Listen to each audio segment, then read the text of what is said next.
Hello guys, so today we are going to do this chapter called power sharing which is for grade 10 CBSE board.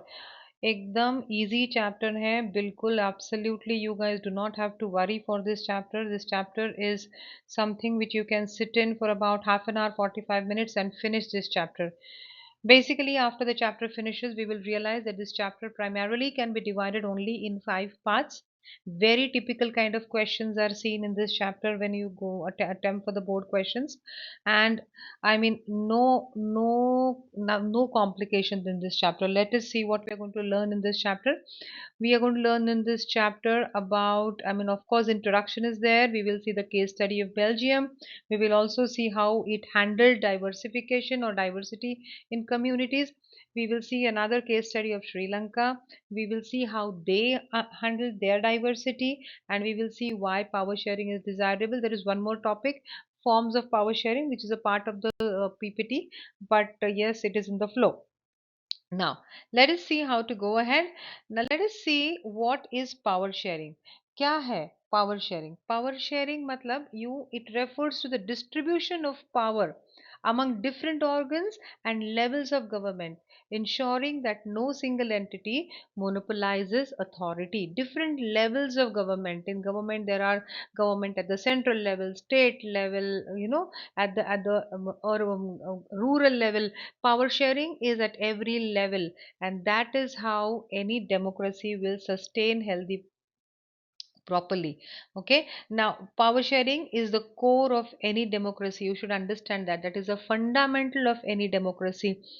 If there is a proper amount of power sharing, if people are given authority and they are given responsibility, equality, everything, then you will have less conflicts, and that will also maintain political stability in any country.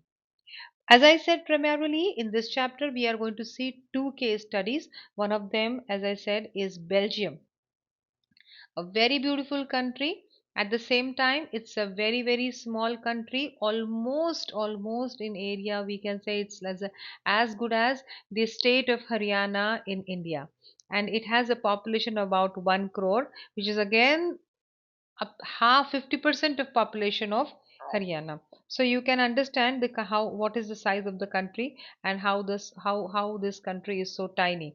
Even the other thing about this country is this country, that is Belgium, it shares its borders with France, Netherlands, Germany, and Luxembourg. That means it has three sides. This is we say that this is a land bound country. Okay.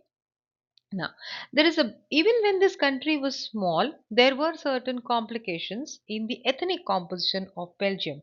Let us understand. In the country, see, because this country was bordered by Germany, by France, and so there were different nationalities, there were different people, language speaking people in the country. 59% of the people in Belgium spoke Dutch. 40% of them they spoke French, and 1% of them they spoke German.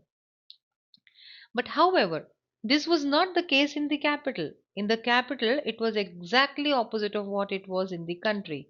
In the capital, which is Brussels, Brussels is the capital of Belgium. What happened was 80% of the population spoke French, while the remaining 20% they spoke Dutch. Now you can imagine how it would have created a complication. Okay. However, we must understand that while the French were in minority in the entire country, this minority French speaking community was relatively rich and powerful in Belgium. Now, obviously, this was not liked by the Dutch speaking community. They used to get very angry on the French speaking community because this French speaking community got the benefit of economic development and education. However, the same benefit the Dutch speaking people got much later. So, obviously, the Dutch speaking people were constantly angry on the French speaking people. Obviously, the outcome of all this was there were indifferences in these two communities during 1950 and 1960. There were tensions, serious tensions in Brussels as the Dutch speaking as the people who used to speak Dutch, they were in majority in the country but minority in the capital. It was not easy for Belgium to handle this.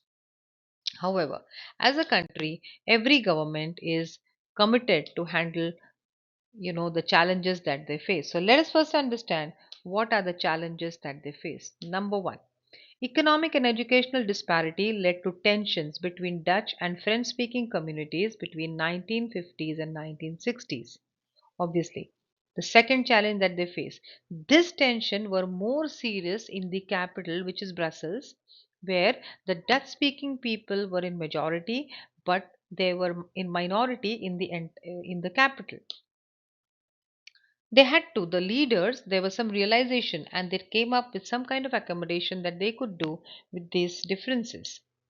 The Belgium leaders, they recognized that these differences and diversities in the country, they can create problems.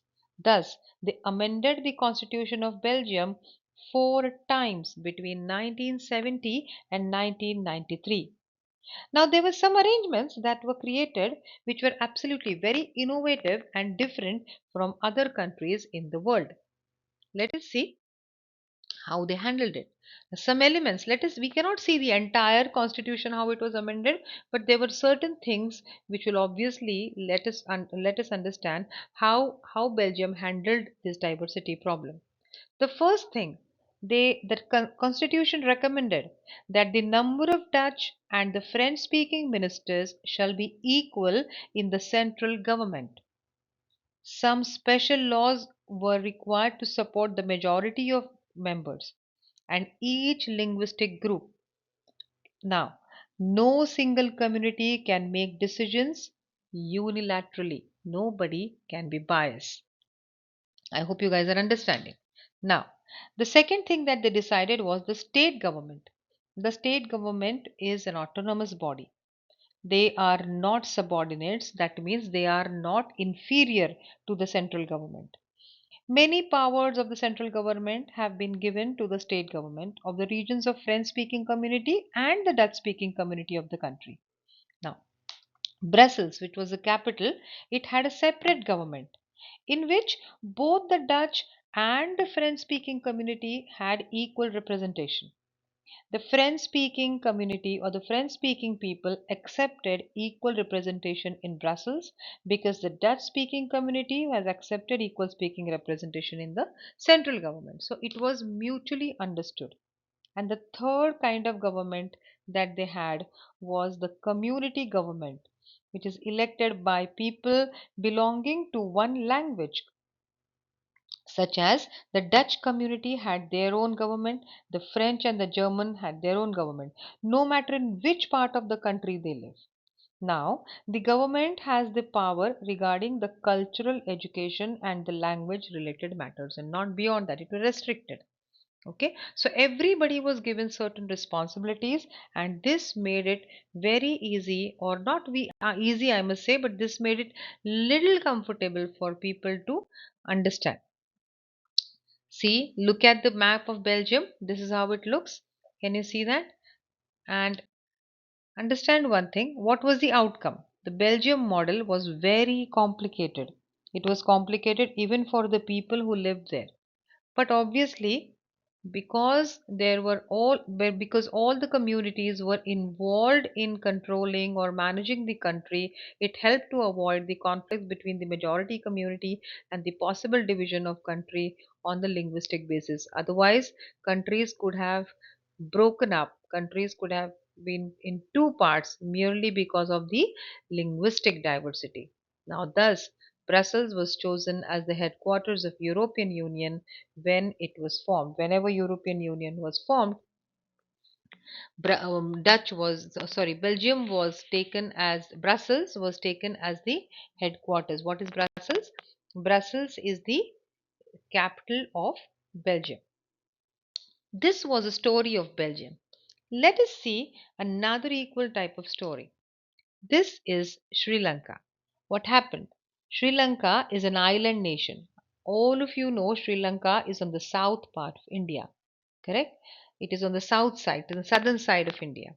Okay, it is an island country in the Indian Ocean. It is from Tamil Nadu in India. It is just few kilometers away from the southern coast. Now, Sri Lanka has a very diverse population, about 2 crore of population, where 74% of them are speaking Sinhala language and 18% of them they speak the Tamil language. Most of the Sinhala speakers are Buddhist, while most of the Tamilians are Hindus or they are Muslims. Now, there are about 7% Christians who are both Tamil and Sinhala. Now, if just close your eyes, guys, and imagine the composition, you yourself will understand how this entire complication, can be handled. Now, Sri Lanka also has an ethnic composition where most Sinhala speaking people are Buddhist, as I said, and the Tamils and the Hindus are Muslims. 7% of them are Christians who belong to the Tamil or the Sinhala community. Now, there were two groups in the Tamils also. There were two groups, the Sri Lankan Tamils and the Indian Tamils. Now, the Sri Lankan Tamils are the Tamils who were obviously from Sri Lanka, and they constituted about 13% of the population and are concentrated in north and east of Sri Lanka. The total Tamilians are how many? The total Tamil speaking people in Sri Lanka were 18%. Out of them, 13% were the the original, the natives. Then they were the Indian Tamils. How did the Indian Tamils reach there? Generations before, there were people from India who had gone to Sri Lanka for plantation purpose, and the families continued to stay there. The rest means only 3%. So 3% of them were the Tamils who were Indian Tamils. Their forefathers came from India as plantation workers during the colonial period. Okay. Now, majoritarianism in Sri Lanka. Now, what is majoritarianism? It means it refers to a belief, to a faith, to an understanding that majority community, whichever community is in majority, they should rule the country in whichever way they like. They will not, or they will disregard the whatever is the wish of the minority. That is what it means by majoritarianism. Sri Lanka. Sri Lanka became independent in the year 1948.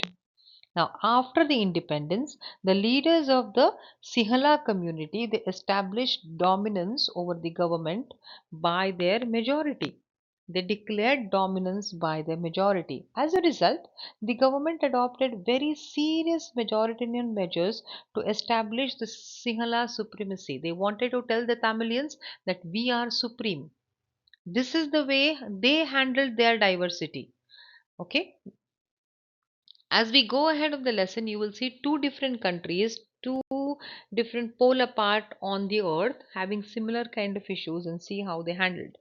Okay, now what happened in the measures adopted by Sri Lankan government? Every government has to adopt this, and every government has to do something to handle their people. Correct. Now, in 1956, Sri Lankan government they passed an act saying that Sinhala language is the official language. That means all the documentation, government documentation, everything will happen in the Sinhala language. So, if you do not know Sinhala language, you are out. You are not with the government. Now, the government will follow the preferential policies which will favor the Sinhala applicants. That means for one job, if there is a Sinhala person and if there is a Tamil person, preference will be given to the Sinhala person. That is how it is. Okay, and the third one is a new constitution specified that the state shall protect and promote Buddhism. So, what about the Hindus and the other people who live there? But their thoughts were disregarded. This is exactly how majoritarianism works. Now, what was the outcome of these measures? Obviously, the Tamils, the Christians, the Muslims, whoever they were, they felt isolated. All these government measures gradually they increased the feeling of isolation. The Tamils and everybody thought that this country does not belong to them. But where would they go? generations together. If you've been living there, suddenly where would you go? There was a feeling that the major political parties were absolutely insensitive and about the Tamil language and the culture. They were not even bothered about the Tamilians. Okay, then about equal rights.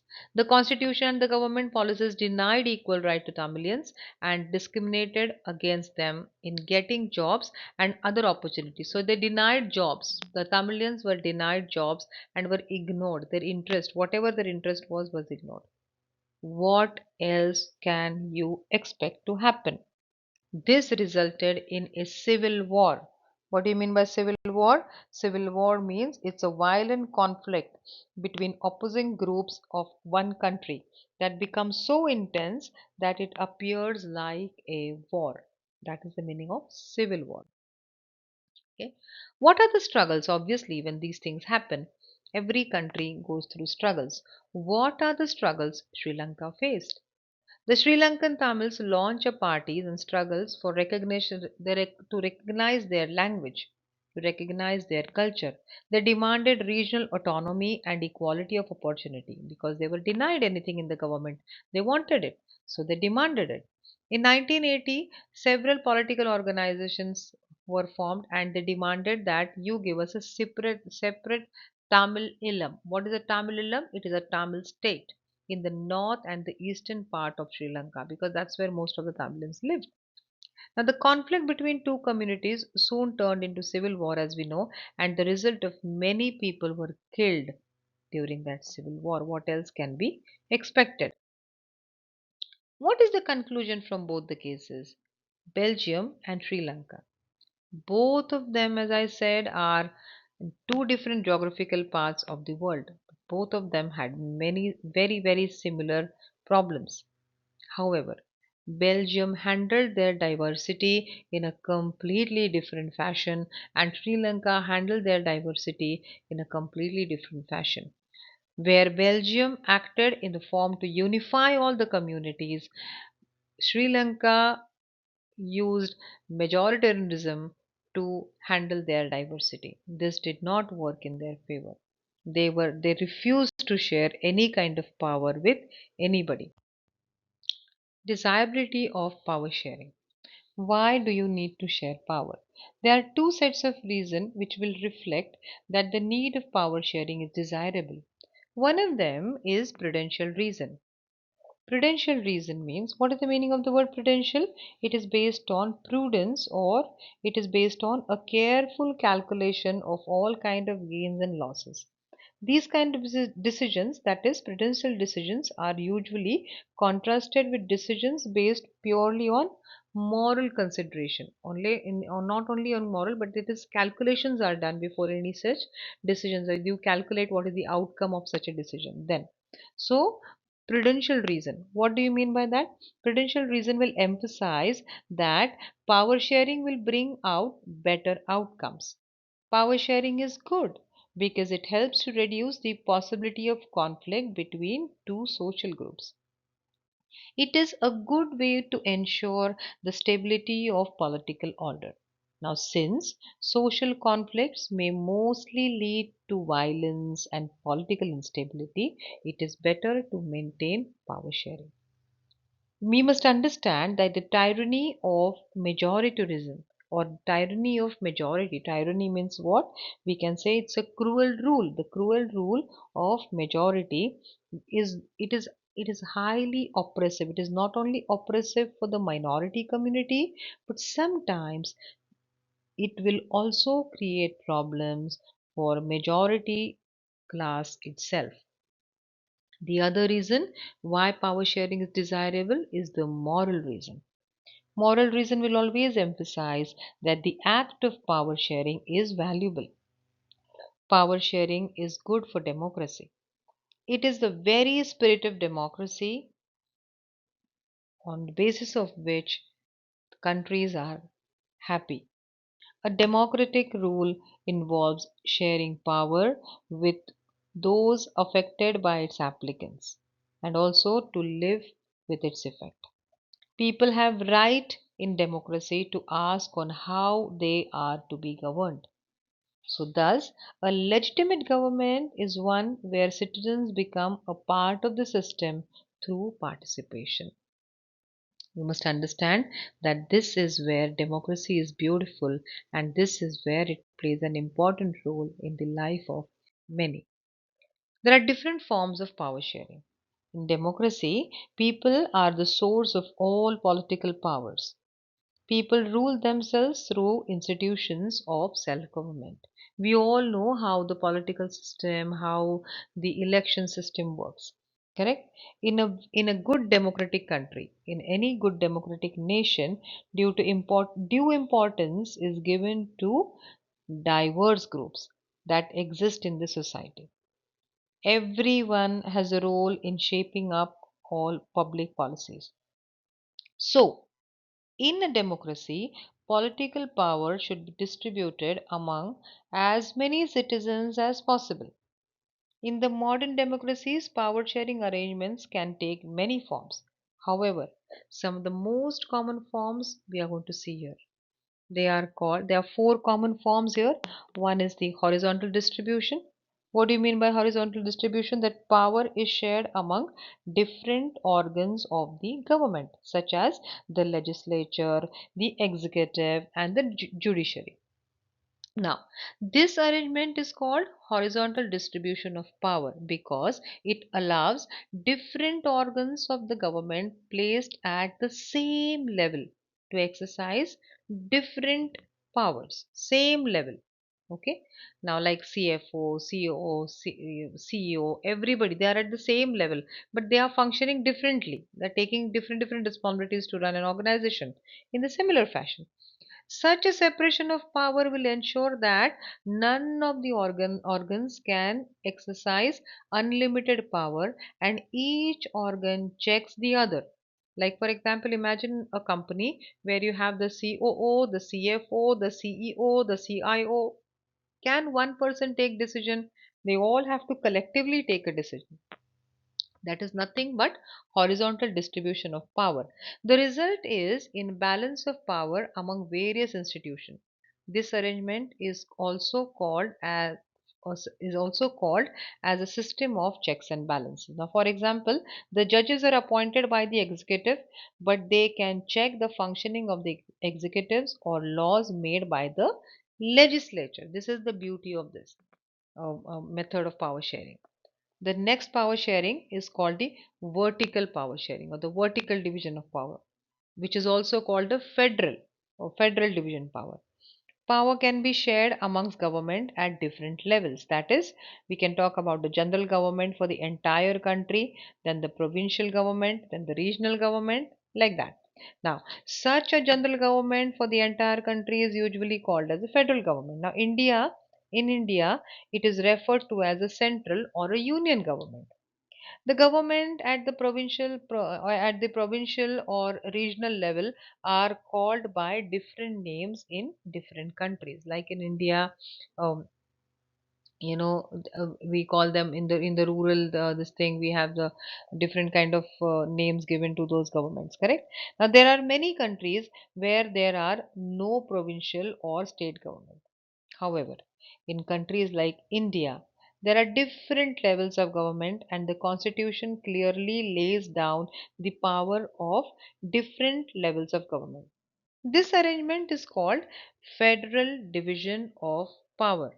Are you guys understanding? It is not mentioned here, but pay attention to what I am saying. Okay. Now, this principle of federal division of power is followed at a very lower level of the government, like the municipality, the panchayat, that way. This arrangement is found in Belgium, but not in Sri Lanka. It is also known as vertical division of power, as the power involves higher and the lower level of government. This keeps all the groups equally happy. The third form of power sharing is the power sharing amongst the social groups. Now, power may also be shared amongst different social groups, such as the religious and the linguistic group. Community government in Belgium is a good example of this.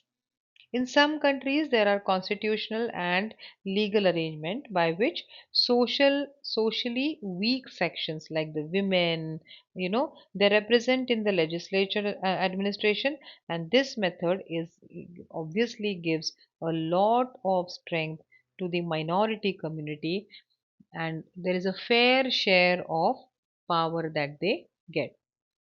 Now, the last method or the last form of power sharing is the power sharing to the social groups. Now, power sharing arrangement can also be seen in many ways in political parties, pressure groups, and we have the the movement control, the influencing people, all that. In democracy, mostly the citizens must have freedom to choose among different contenders.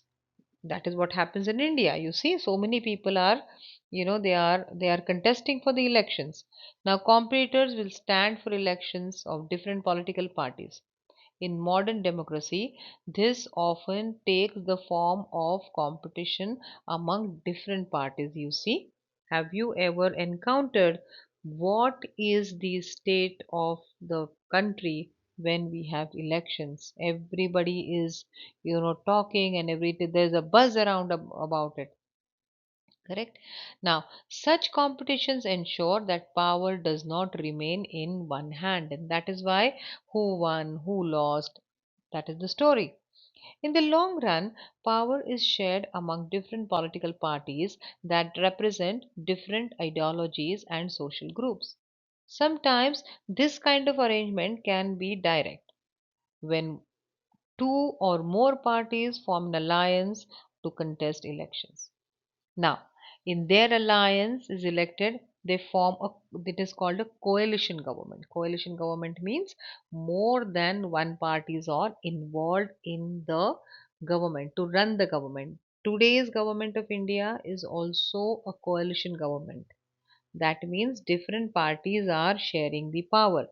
In any democracy, there are different interest groups like the traders, businessmen, industrialists, farmers, industrial workers. They also have a share in the government power. How? Through participation in government committees or influencing the decision making process. There are there are so many methods through which people can influence government policies.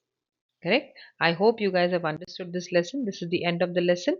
This To give you a synopsis, primarily this lesson is divided in five parts. One, you understand what do you mean by power sharing. Then we have the comparison of the two countries. You understand their ethnic composition of the country. The third part is you understand the fourth part is you understand the power sharing. Then you understand forms of power sharing. Questions are absolutely very straight. They will ask you some one line questions on power sharing, what is power sharing and all that. They will ask you a question on Belgium, accommodation of Belgium. You will have a question on ethnic composition of Belgium, and you will have a question on how Belgium handled its diversity. Coming to Sri Lanka, what was the problem in Sri Lanka? Ethnic composition of Sri Lanka, how Sri Lanka handled its diversity problem. Then why power sharing is important, or what is the or you know the desirability of power sharing, which is prudential and moral, and then forms of power sharing. That's about it. Very very typical questions. Do this chapter very well. Read your textbook, and I think that's about it. It should be enough for you all to understand this chapter. So I hope you guys got it. See you guys in the next class. Thank you so much. Bye bye.